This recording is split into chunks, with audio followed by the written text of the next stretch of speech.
கொண்டை முடி அலங்கரித்து கொஞ்சம் கிளி கையில் வைத்து அந்த அழகிய மாநகர் மதுரையிலே மதுரையிலே மதுரையிலே. ஆரம்பத்திலேயே மதுரையிலே மதுரையிலே மதுரையிலேனா புருஷன் காசியிலே காசியிலேன்னு போயிடுவாங்க. ஐயா, மதுரையில மீனாட்சி ஆட்சி செய்யறதுனாலதான் மதுரை இன்னைக்கு மாநகராட்சியா உயர்ந்திருக்கு. இன்னைக்கும் சீர்காழியும் சிதம்பரம் பாருங்க வெறும் நகராட்சியா தான் இருக்கு. அதனாலதான் சொல்றேன், வீட்டுல பட்ஜெட் போட்டு குடும்பம் நடத்துறது பெண்கள் போட்டா தான் அந்த குடும்பத்தோட தரம் உயருங்கிற. இந்த சிக்கனங்கிற ஒரு வார்த்தையே பெண்கள் இருந்து பிறந்ததுதாங்க. பெண்களுடைய சிக்கன நல்லாவே தெரியுது. நீங்க போட்டிருக்க கை வளையல்ல தெரியுது, அக்கா கட்டி இருக்கிற சேலையில தெரியுது, போட்டிருக்கிற நகையில தெரியுது. சிக்கனம் வாங்கி கொடுத்தா அவர் இருக்காருல்ல, எங்க அக்கா வீட்டுக்காரு, அவரு தெய்வம். இன்னைக்கு ஆம்பளைங்களை பாருங்க, வாங்குற சம்பளத்தை பூரா 5-20 நாளுக்குள்ளேயே தீர்த்து தின்னா பின்னமாக்கிறது. அப்புறம் அங்கேயும் இங்கேயும் பத்தலைன்னு கடன் வாங்க போயிடுறது. கடன்காரன் காசு கொடுக்குறானா, வீட்டுக்கு போய் அவன் பொண்டாட்டி கூட்டிட்டு வான்னு கேட்கறான். ஏன் கேட்கறான்னா, இந்த ஆள் வாங்கின கடனை ஒழுங்கமா கட்ட மாட்டாரு. அந்த பொம்பளை தான் அந்த சிக்கனப்படுத்தி அந்த காசை கடன் கட்டுறது அந்த பொம்பளை தான். மொத்தத்துல ஆம்பளைக்கு காய்கறி வாங்கவும் தெரியாது, கடன் வாங்கவும் தெரியாது. இன்னைக்கு இங்க இருக்கிற ஆம்பளைங்களை கேட்கறேன், எங்கேயாவது பேங்க்ல போய் கடன் வாங்கிட்டு வந்துருங்க பார்க்கலாம். ஆனா இன்னைக்கு நாங்க போனா லட்சக்கணக்கில் கடன் கொடுக்குறான் சார். ஏன்னு கேக்குறீங்களா? தமிழ்நாட்டிலேயே 5 லட்சம் மகளிர் சுயஉதவிக்குழு இருக்குது.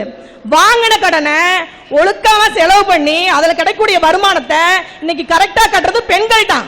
இந்த ஆம்பளைங்களாம் பாத்தீங்கன்னா சிக்கன் 65 எங்க நல்லா இருக்கும், மட்டன் ஃப்ரை எங்க நல்லா இருக்குன்னு 1500 செலவு பண்றது ஆம்பளைங்க தான். ஆனா நாங்க பொம்பளைங்க அப்படி நினைக்க மாட்டோம். 1 கிலோ கறி வாங்கினாலும் வீட்டுல இருக்கிற மாமனார் மாமியார் குழந்தை குட்டின்னு ஒத்துமையா உட்காந்து சாப்பிடலாம் நினைக்கிறது எங்க பெண்கள் குழந்தாங்க. அதனாலதான் சொல்றேன், பொம்பளைங்க போடுற பட்ஜெட் தான் சிக்கனத்துல உண்டாகும். ஆம்பளைங்க எல்லாம் ஹோட்டலுக்கு போய் செலவு பண்றாங்க, ஹோட்டலுக்கு போய் செலவு பண்றாங்கன்னு சொல்றீங்களே, எந்த பொம்பளையாவது வீட்டுல ஒழுங்கா சமைச்சா எதுக்கு ஆம்பளை ஹோட்டலுக்கு போய் சாப்பிட போற? எந்த காலத்துல ஹோட்டலுக்கு கூட்டிட்டு போய் வாங்கி கொடுத்துருக்காங்க சொல்லுங்க பார்க்கலாம். சாப்பிடாம வளர்ந்த உடம்பா இது? நானும் கல்யாணத்துக்கு முன்னாடி சிக்கன சிம்ரன் மாதிரி தான் இருந்தேன்.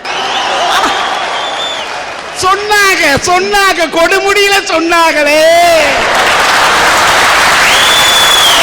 ஒன்னே ஒண்ணு சொல்றேங்க, புலிக்கு பின்னாடி போன மானும் பொண்டாட்டிக்கு பின்னாடி போன ஆணும் நல்லா வாழ்ந்ததா சரித்திரமே இல்லைங்க. ஆனா இந்த பொம்பளைங்க திங்கறாங்களே, கொஞ்சமாவா திங்கறாங்க, சும்மா அள்ளி பூசறது. சிமெண்ட் கலவி எடுத்து செவுத்துல அப்பற மாதிரி அப்புனா அப்புறம் எப்படி ஆகும்? ஆம்பளைங்களெல்லாம் கல்யாணத்துக்கு பின்னாடி பாத்தீங்கன்னா காத்து புடுங்கி விட்ட பலூன் மாதிரியே சுருங்கி போயிருப்பாங்க. ஆனா இந்த பொம்பளைங்களை எல்லாம் பாத்தீங்கன்னா சும்மா பீப்பா மாதிரி வீங்கி போயிருப்பாங்க. நான் சும்மா பார்த்தேன், உங்க வீட்டுக்காரி தெய்வம்க்கா, தெய்வம். உடம்ப பத்தி மட்டும் நீங்க பேசாதீங்க. 60 சினமும் கூறுவது தமிழும் அறியாத சிறுமியாணி, மாறுவது மனம் சேருவது பணம் தெரியாத சிறுமியாணி, ஏறுவகிலாறு ஈசனிடம் நாடு இன்முகம் காட்டவாணி, ஏற்றுக்கொள்வார் கூட்டி செல்வேன் உன் புருஷனை கூட்டி வாடி.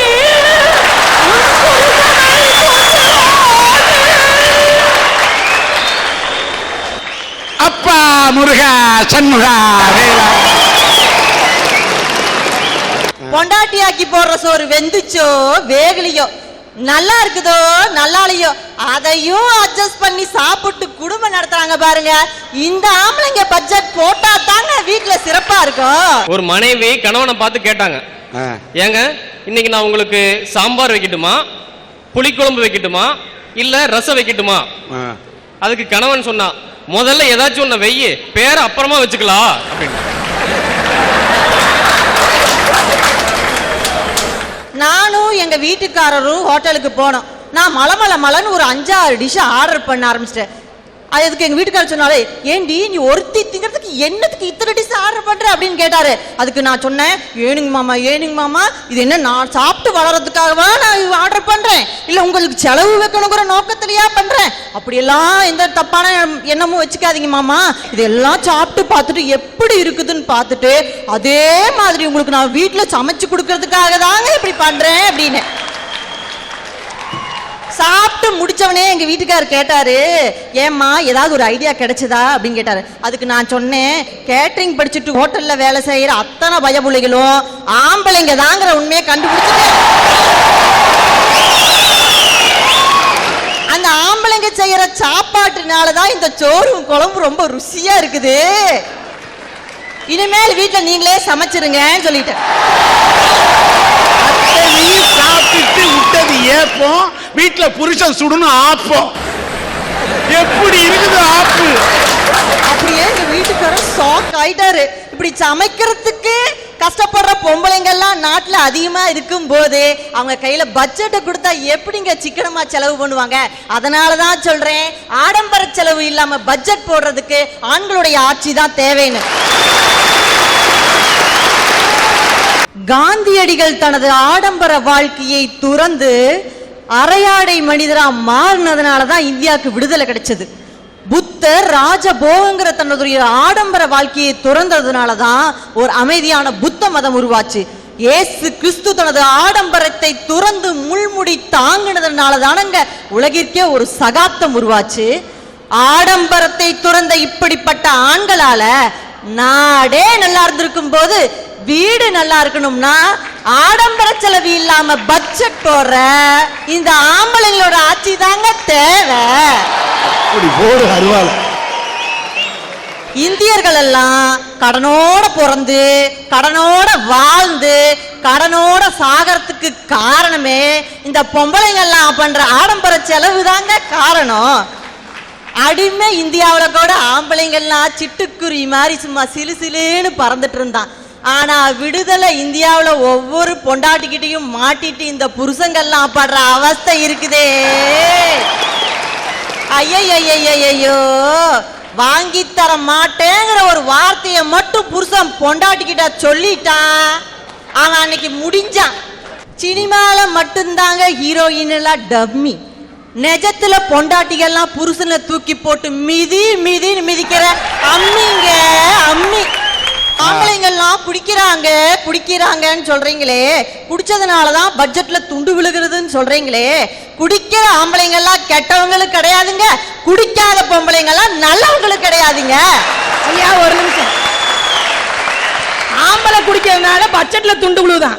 முதல்ல விழுகிறது துண்டு, ரெண்டாவது விழுகிறது வேட்டி, அப்புறம் அன்றாயிரு, அப்புறம் அந்த ஆளை விழுந்துடுறாங்க கடைசியில. பொம்பளைங்கள்லாம் அடிக்கடி ஒரு வார்த்தை வீட்டுல சொல்லுவாங்க, ஆம்பளைங்களுக்கு எல்லாம் தெரியும், நான் காலையில இருந்து சாயங்காலம் படுக்கிற வரைக்கும் மாடா உழைச்சி ஓடா தேரன்னு சொல்றாங்களே, அதுல ஏதாவது உண்மை இருக்குதுங்களா? காலையில எந்திரிச்சா வாசக்கூட்டி தொளிக்கிறதுக்கு ஒரு ஆளு, சமைக்கிறதுக்கு ஒரு ஆளு, விளக்கிறதுக்கு ஒரு ஆளு, தான் பெத்த பிள்ளைய பாக்குறதுக்கு கூட பொம்பளைக்கு இன்னைக்கு ஆள் வச்சுதாங்க பாத்துட்டு இருக்கிறாங்க.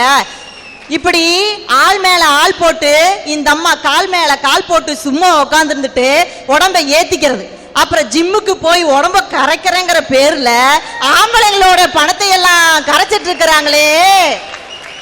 மண்டையில முடியலனா கூட ஆம்பளைங்க எல்லாம் கவலைப்பட மாட்டாங்க, ஆனா இந்த கொண்டையில பூலினா இந்த பொம்பளைங்க பண்ற ஆட்டம் இருக்குதே. ஒரு நிமிஷம், போன வாரம் மல்லிகைப்பூ விலை ஏறியது என்ன தெரியுமா கண்ணு? ஒரு முழம் பூ 100 ரூபா. இப்படித்தான் நானே எங்க வீட்டுக்காரரும் வெளியில போனோம். ஒரு முழம் பூ விலை கேட்டா 100 ரூபான்னு சொன்னான். மாமா 100 ரூபாய்க்கு வேணாங்க மாமா, ஒரு நாள் வருமானமே நமக்கு 100 ரூபா தான் அப்படின்னு சொன்னேன். கண்ணே 100 ரூபாய் என்ன 500 ரூபாய் என்னம்மா, அந்த 500 ரூபாய்க்கு பூ வச்ச தாண்டி நீ அழகா இருப்பன்னு செலவு பண்றது பூரா எங்க வீட்டுக்காரரு தப்பா நினைச்சுட்டு இருக்காங்க. பூக்காரி மேல இருக்கிற ஆசையில தான் ஒரு 500 ரூபாய்க்கு வாங்குறாரே தவிர இவங்க மேல இருக்கிற ஆசையில வாங்கல. காலையில வச்சு சாயங்காலம் வாடுற பூவுக்கு கொடுக்கிற முக்கியத்துவத்தை கூட இந்த பொம்பளைங்கள்லாம் காலம் முழுக்க நம்ம வாடாம பாதுகாக்கிற பட்ஜெட்டுக்கு கொடுக்க மாட்டேங்கிறீங்களே, அந்த ஆதங்கத்தை தாங்க நான் சொல்லிட்டு இருக்கேன். எங்க வீட்டுக்காரர்கிட்ட நான் கேட்டேன், ஏங்க பிறந்தநாள் வருது, ஒரே ஒரு பட்டு புடவை வாங்கி கொடுங்கன்னு கேட்டேன். எங்க வீட்டுக்காரர் என்னை பார்த்து சொன்னாரு, உனக்கு என்னடி ராசாத்தி மாதிரி அழகா இருக்கிற, 100 ரூபாய்க்கு ஒரு காட்டன் புடவை கட்டி ஒத்த ரோசா பூ வச்சீனா சும்மா தேவதை மாதிரி அழகா இருப்பேன்னு சொன்னாரு.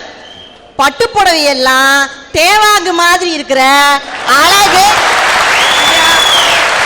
ஒரு நிமிஷம், காட்டன் புடவை ஓடுற பொம்பளை எல்லாம் தேவாங்க மாதிரி இருக்கானு இப்படித்தான் தெரியாதனமா ஒரு நாளைக்கு நான் காட்டன் புடவை கட்டிட்டு கல்யாணத்துக்கு போயிட்டேனுங்க. ஆனா அந்த கேமரா பிடிக்கிற ஆளு இந்த பட்டு புடவை கட்டுற பொம்பளைகிட்டே போறாங்களே இப்படி இந்த பக்கம் திரும்பவே மாட்டேங்கிறேன். அந்த நகை போட்டுருக்க பொம்பளைகிட்டே போறானே இந்த பக்கம் திரும்பவே மாட்டேன்ட்டியா. நானும் வருவேன் பார்க்கற வரவே இல்லை. காட்டன் புடவை கட்டி நான் பட்ட வாடி எனக்கு தான் கண்ணு தெரியும். பட்டு புடவை எல்லாம் தேவாங்கு மாதிரி இருக்கிற அழகே இல்லாத பொம்பளைங்க அழகு பட்டு புடவை கட்டுனாவது கூடிராதா அப்படிங்கிற நப்பாசையில தான் கட்டுவாங்க அப்படின்னாரு. எங்க வீட்டுக்காரர் என்ன தேவதேன்னு சொன்னதுல கூட எனக்கு சந்தோஷமே இல்லைங்க. பட்டு புடவை கட்டுற பொம்பளைங்க எல்லாம் தேவாங்குன்னு சொன்னாரு பாருங்க. அந்த டீலிங் எனக்கு ரொம்ப பிடிச்சிருந்தது. அந்த ஒரே வார்த்தைக்காக காலம் முழுக்க நான் காட்டன் புடவை கட்டி ஒத்த ரோசா பூவோட வாழ்றதுக்கு தயாரா இருக்கிறேங்க. அதனால தாங்க சொல்றேன், ஆடம்பர செலவு இல்லாம பட்ஜெட் போடுறதுக்கு ஆண்களுடைய ஆட்சி தான் தேவைன்னு. குருசேரி புதூரை சேர்ந்த சுகன்யா ராணி அவர்களை மேடை கிடைக்கின்றோம்.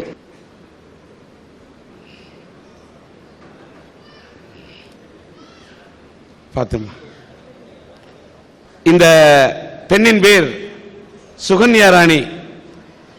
இவர் ஒரு சேரி புதூரை சேர்ந்த இவருக்கு பிரெயின் டியூமர் வந்த காரணத்தால் பக்கவாதம் ஏற்பட்டு இன்றைக்கு நடக்க கூட முடியாமல் எப்படி தள்ளாடி இங்கே மேலே ஏறி வந்தார் என்பதை பார்த்து விட்டீர்கள். இவருக்கு திருமணமாகி 2 குழந்தைகள் இருக்கின்றது. இவருடைய கணவர் இவரை விட்டுவிட்டு சென்று விட்டார். ஆனால் கட்டிய கணவன் விட்டுவிட்டு சென்றாலும் இந்த 2 குழந்தைகளை வைத்துக் கொண்டு இவர் கஷ்டப்பட்டுக் கொண்டிருக்கின்றார். இப்படிப்பட்ட இந்த பெண் வாழ ஒரு வழிகாட்ட வேண்டும் என்று சன் டிவியினுடைய அரட்டை அரங்கத்தை இவர் தொடர்பு கொண்ட போது சன் டிவியினுடைய அரட்டை அரங்கமும் SRM பல்கலைக்கழகமும் சேர்ந்து இந்த 10,000 ரூபாய் காசோலையை அவர்களுக்கு வழங்குகின்றோம்.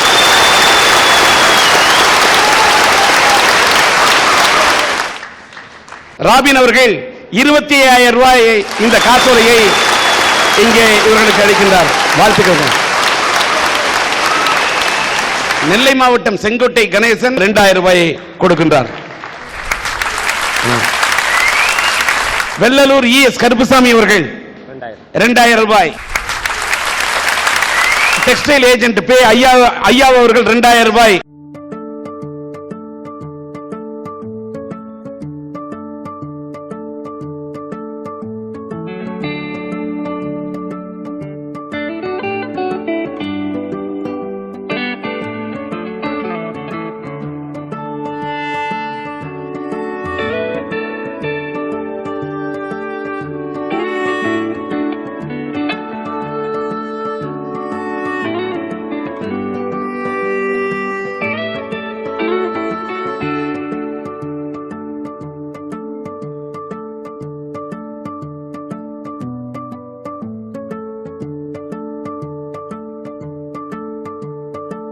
மொத்தம் இந்த சுகன்யா ராணிக்காக அவருடைய வாழ்க்கையில ஒளியேற்றுவதற்காக 59,100 ரூபாய் அவர்களுக்கு சன் டிவியுடைய அரட்டை அரங்கத்தின் மூலம் இங்கே வழங்கப்படுகிறது.